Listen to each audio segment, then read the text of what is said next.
World War I. Unrestricted warfare. Unrestricted submarine warfare is a policy that involves attacking any vessels that sail through certain waters. In February 1915, Germany announced unrestricted warfare and sunk the William P. Frye, a private American vessel. The German government apologized and called the attack an unfortunate mistake. On May 7, 1915, the British-owned Lusitania was torpedoed without warning just off the coast of Ireland. The U.S. demanded reparations and an end to German attacks on unarmed passenger and merchant ships.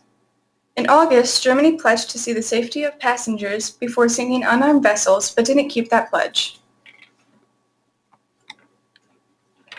Wilson threatened to end diplomatic relations with Germany unless the German government refrained from attacking all passenger ships.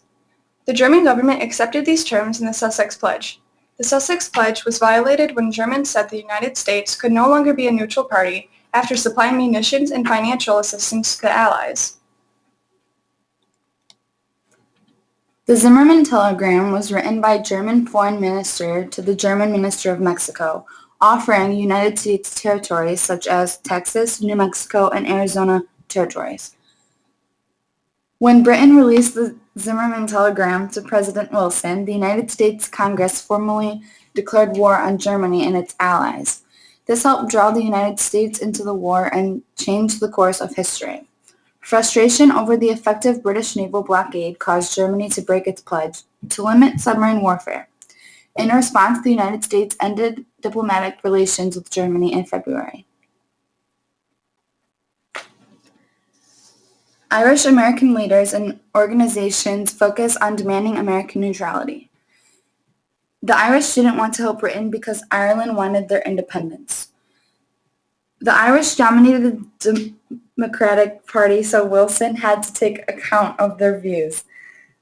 They thought that they had Wilson's promise to promote Irish independence in exchange for their support of his war policies, but after the war, they were bitterly disappointed by his refusal to support them in 1919.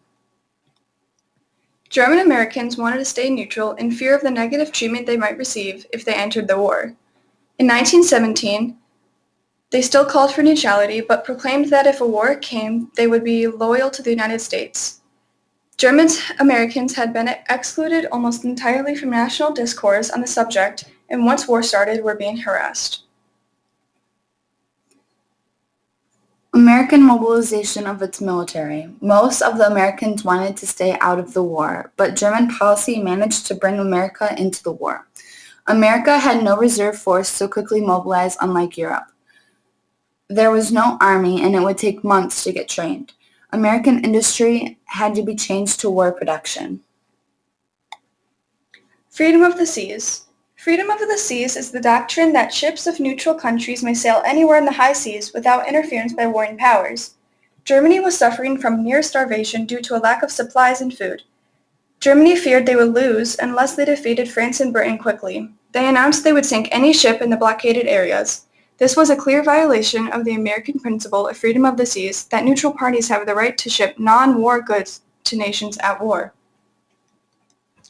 Preparations for war. Wilson had to unify the nation, so he undertook a remarkable propaganda campaign to sway American opinion toward intervention in the European conflict. The centerpiece of this campaign was the Committee on Public Information. It was supposed to demoralize the Central Powers in the eyes of the Americans.